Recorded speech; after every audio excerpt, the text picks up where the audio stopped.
പാപശമനത്തിനും ശാപനിവൃത്തിക്കുമായി ചെയ്യുന്ന കാലുകഴുകിച്ചൂട്ട് എന്ന ചടങ്ങിനെക്കുറിച്ച് കേട്ടിട്ടില്ലേ?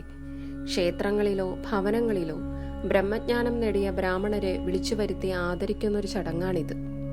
ക്ഷണിക്കപ്പെട്ട വ്യക്തികൾക്ക് വേണ്ട ആദരവും ഭക്ഷണവും ദക്ഷിണയും നൽകി അവരെ സംപ്രീതരാക്കുമ്പോൾ ആ കുടുംബത്തിന് സൽഗതിയും ഉത്തമ സന്താനയോഗവും ദുരിതമോചനവും ഉണ്ടാകും എന്ന് വിശ്വസിക്കപ്പെടുന്നു. ക്ഷേത്രങ്ങളിൽ ഉണ്ടാകുന്ന അശുദ്ധിക്കും ദേവപ്രീതിക്കുമായി ഈ ചടങ്ങ് നടത്തി വരാറുണ്ട്. ഇതിനു പിന്നിൽ ഒരൈതിഹ്യവും നിലനിൽക്കുന്നു. ക്ഷിപ്രകോപിയും ക്ഷിപ്രപ്രസാദിയുമായ എന്നാൽ മഹാവിഷ്ണുവിന്റെ ഏറ്റവും വലിയ ഭക്തനുമായ ഭൃഗു മഹർഷി ത്രിമൂർത്തികളെ ശ്രേഷ്ഠൻ ആരാണെന്ന് പരീക്ഷിക്കുവാൻ ബ്രഹ്മാവിനെയും ശിവനെയും മഹാവിഷ്ണുവിനെയും കാണുവാൻ പുറപ്പെടുന്നു. ബ്രഹ്മലോകത്തു നിന്നും കൈലാസത്തിൽ നിന്നും നിരാശനായി മടങ്ങിയ മഹർഷി വൈകുണ്ഠത്തിലെത്തുന്നു. മഹാവിഷ്ണു ശയനത്തിലായിരുന്നു അപ്പോൾ. മഹർഷി നേരെ ചെന്ന് മഹാവിഷ്ണുവിന്റെ നെഞ്ചിൽ ആഞ്ഞൊരു ചവിട്ട്. എന്നാൽ ആ പ്രവൃത്തിയിൽ മഹാവിഷ്ണുവിന് വിരോധമൊന്നും തോന്നിയില്ല.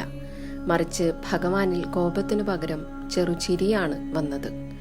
മഹർഷിയെ വേണ്ട വിധത്തിൽ അദ്ദേഹം സ്വീകരിക്കുകയും ചെയ്തു.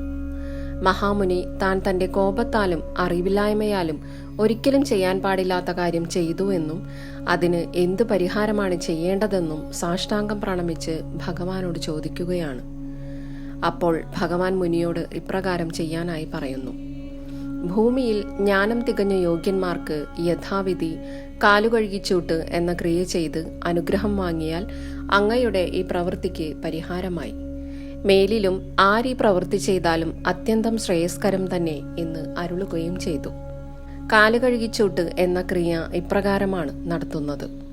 അനുയോജ്യരായ ബ്രാഹ്മണന്മാരെ കാലുകഴുകി ഭവനങ്ങളിലേക്കോ ക്ഷേത്രങ്ങളിലേക്കോ സ്വീകരിക്കുന്നു. ആ സമയം തുളസിത്തറയിലെ മണ്ണ് ഇടത്തും വലത്തും രണ്ടായി വയ്ക്കുന്നു. കാലുകഴുകിച്ച് കൈപിടിച്ച് വേണ്ടുവിധം സ്വീകരിച്ച് ആവണപ്പലകമേലിരുത്തി ജലഗന്ധ പുഷ്പ അർച്ചനകൾ ചെയ്ത് ധൂപ ദീപങ്ങളെ മുദ്ര കാട്ടി പൂജിച്ച് അവരെ ഭക്ഷണത്തിനായി ക്ഷണിക്കുന്നു. തൂശനിലയിൽ നിവേദ്യം, ഇഞ്ചിത്തൈര് എന്നിവ വിളമ്പി അവർ കഴിച്ചു കഴിഞ്ഞാൽ വസ്ത്രവും ദക്ഷിണയും നൽകി പ്രീതിപ്പെടുത്തി അനുഗ്രഹം വാങ്ങി യഥാവിധി യാത്രയാക്കുന്നു. ഇതാണ് കാലുകഴുകിച്ചൂട്ട് എന്ന ക്രിയ. മഹാക്ഷേത്രങ്ങളിൽ മുടങ്ങാതെ വർഷങ്ങളായി ഈ ചടങ്ങ് നടന്നുവരുന്നു.